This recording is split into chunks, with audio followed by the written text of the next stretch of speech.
You go through 500 years of attempted genocide, you become small in public spaces, you know, and I think there's a real, or I can say there was a real feeling with the Indigenous community to be invisible. When we came about, that was changing, especially in urban communities where it was like people started to assert themselves.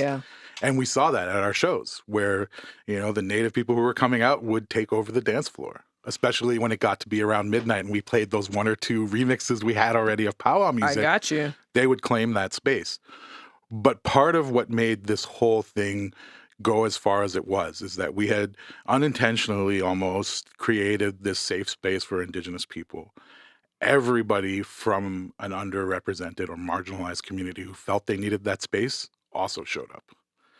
So all of a sudden, we had this incredibly diverse group of people who were just looking for a safe, positive environment to go and dance. So there was a real, I don't know, issue or hurdle that we faced with a lot of our non-Indigenous fans early on showing up in war paint or in, you know, fake war paint, like painting their faces. I know, I know the word, I know the term, but I'm like, who goes so far? Like, who really is going so far? And it was a surprisingly, there was enough people in the early days that it was something we had to address, and something that, you know, our entire crew had to learn how to address. Our manager used to cut people off at the door and take them to go wash their face before we even had to see them, because he didn't want us to have to deal with that.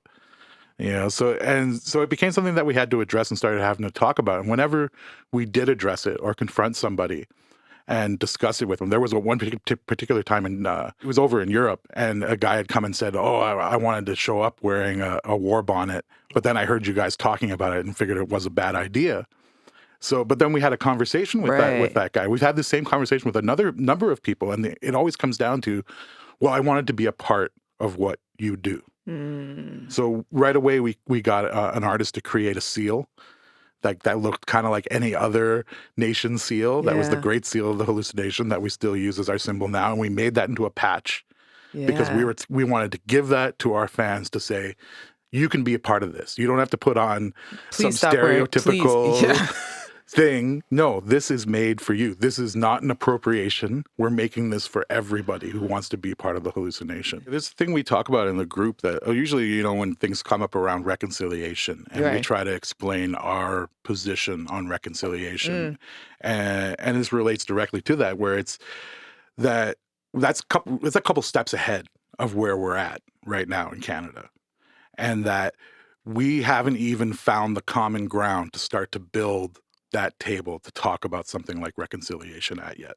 We haven't even today. No. When we think of when the last report came out for Truth and Reconciliation, which was 2015. Yeah. And you're saying today, 10 years later, we still aren't ready. But I think what can help us get there, it's common experience. Right. And I think, again, in Canada, I think so many people are really in their own pockets, even within the same city. Yeah. And when you're talking about Indigenous people and non-Indigenous people, there's a huge gap in common experience. And understanding starts at common experience.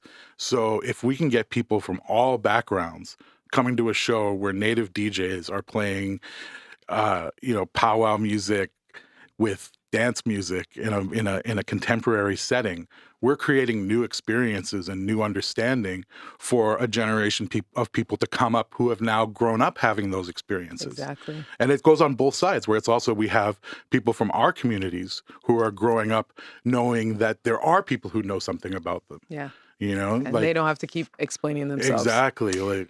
I want to talk about the impact of your representation, because 2025, it is announced that the Halluci Nation is the first Indigenous artist from Turtle Island, North America, to reach 100 million streams on Spotify. Yeah.